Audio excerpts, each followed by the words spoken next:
औज़ुबिल्लाहि मिनश्शैतानिर्रजीम बिस्मिल्लाहिर्रहमानिर्रहीम अस्सलामु अलैकुम वरहमतुल्लाहि वबरकातुहू।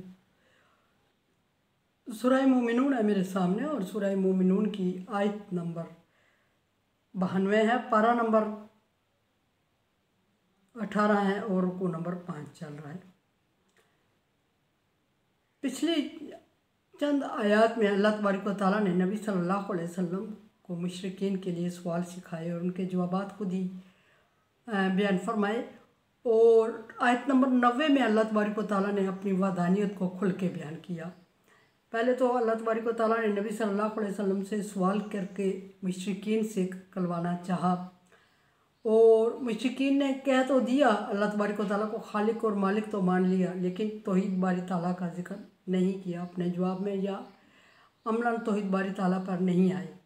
तो अल्लाह तबारक व तआला ने खुद ही फिर मुशरिकीन के अकायद को जिक्र फरमाया और फरमाया कि अल्लाह तबारक व तआला के ना कोई औलाद है और ना उसके कोई महबूद है, ना उसके साथ कोई महबूद है, और अगर कोई होता तो फिर क्या अंजाम होता। ये बात अल्लाह तबारक व तआला ने बयान फरमाई और फरमाया कि अल्लाह उन वस्फ़ से पाक है जो उसके साथ तुम बयान कर रहे हो।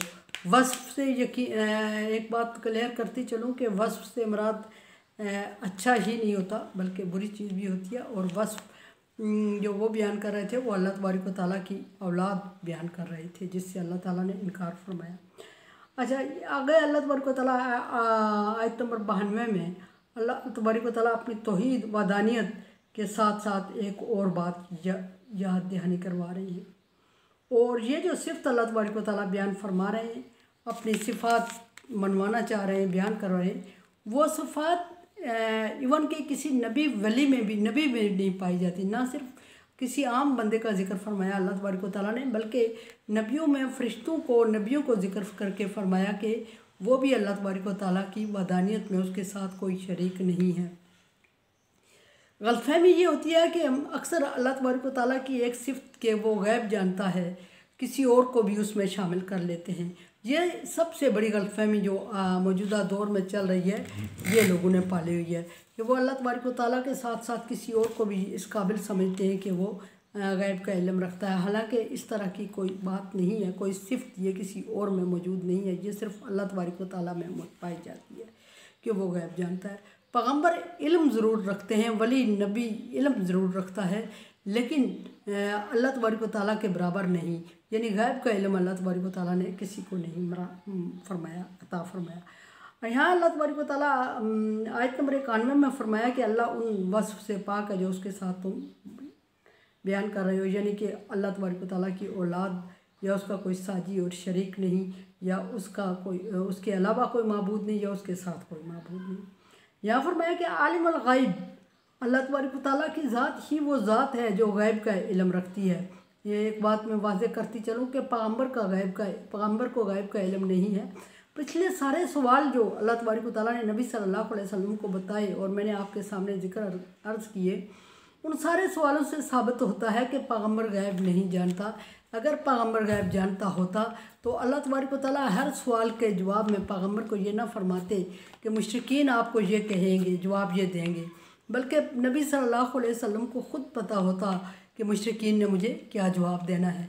इससे मतलब ये कि पैगम्बर इल्म रखते हैं लेकिन गैब का इल्म नहीं रखते।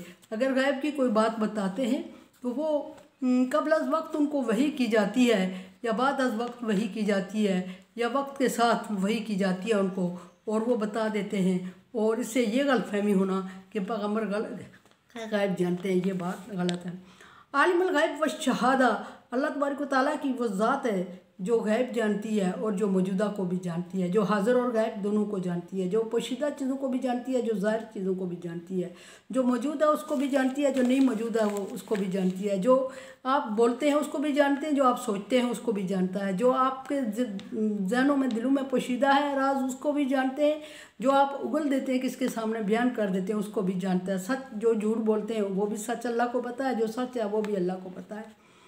और अल्लाह तबारक व तआला के सामने ज़मीन आसमान की कोई ज़र्रा एक चीज़ भी पोशीदा नहीं है। और किसी को अगर गलतफहमी है तो वो गलत है। अगर कोई समझता है कि वो ये बात काम छुप के कर रहा है और अल्लाह तबारक व तआला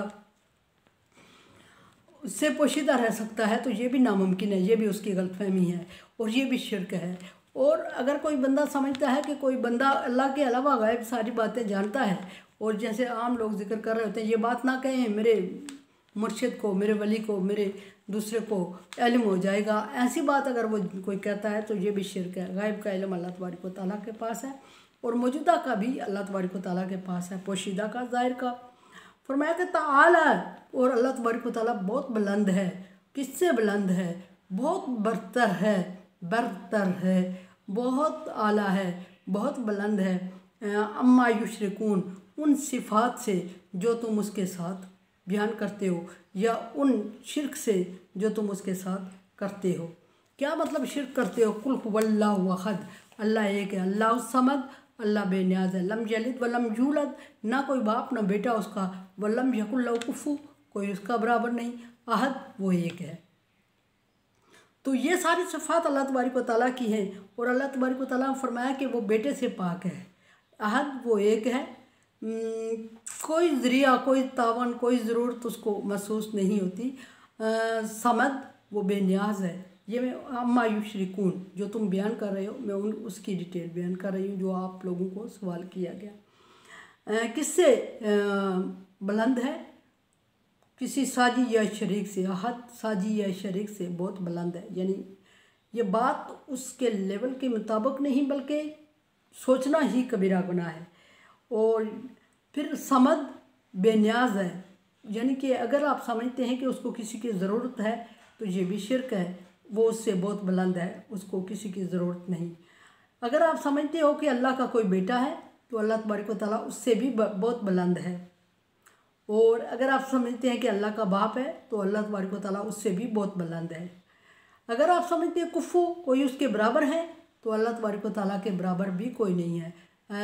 और अल्लाह तबारक व तआला को मशीर वज़ीर की ज़रूरत भी नहीं है। और अल्लाह तबारक व तआला इन तमाम लवाज़मात से बहुत बुलंद और बरतर है, आला है। कहने का मकसद ये कि अल्लाह तबारक व तआला ये नहीं कि उसके आगे पीछे ये कोई है नहीं, बेटा नहीं, बाप नहीं, शरीक नहीं, आहद नहीं, इला नहीं, बल्कि ये कि उसके बराबर कोई आ ही नहीं सकता और उसको ज़रूरत भी नहीं है। वो इन सारी चीज़ों से मुबर्रा ज़ात है। अल्लाह तबारक व तआला ने पिछले तमाम जितनी आयात, चंद एक रुकू में आयत जिक्र हुई, उसमें अल्लाह तबारक व तआला ने मुशरिकीन की ज़ुबान से कहलवाया हर सवाल के जवाब में कि किसने पैदा किया ज़मीन आसमान की चीज़ों को? अल्लाह ने। सातों आसमानों को किसने पैदा किया? ज़मीन आसमान की सारी चीज़ों को किसने पैदा किया? अल्लाह ने। अल्लाह ने जवाब दिया कि फिर उनसे पूछो कि वो नसीहत क्यों इख्तियार नहीं करते, हकीकत पे यकीन क्यों नहीं रखते। दूसरा सवाल कि सातों आसमानों और उसकी चीज़ों को पालने वाला कौन है? मुशरिकीन का जवाब फरमाया कि वो मुशरिकीन जवाब देंगे अल्लाह। अल्लाह ने फरमाया, फिर फरमाया उनसे कहें कि डरते क्यों नहीं हो अल्लाह से। तीसरा जवाब अल्लाह, मलकियत किसके पास है और इख्तियारात किसके पास है, निज़ाम किसके पास है? और जवाब आया मुशरिकीन का कि अल्लाह। तो फिर अल्लाह तबारक व तआला ने फरमाया कि किस जादू के असर में हो, हैरानगी की बात है, फिर भी नहीं मानते हो। यहाँ फरमाया कि सच उनको सामने रख दिया है कि अल्लाह के सिवा कोई माबूद नहीं, और सच ये रख दिया कि अल्लाह पोशीदा और गैर चीज़ों को जानने वाला है, लेकिन उन्हें अक्ल नहीं है। कुरान समझें, देखें, समझें और सब्सक्राइब करें और सदका जारिया में मेरा साथ दें। तावन वाला बिर्री व तकवा, नेकी और अच्छाई के कामों में एक दूसरे से तावन करें। अल्लाह का हुक्म है सो तावन करें। अल्लाह हाफ़िज़।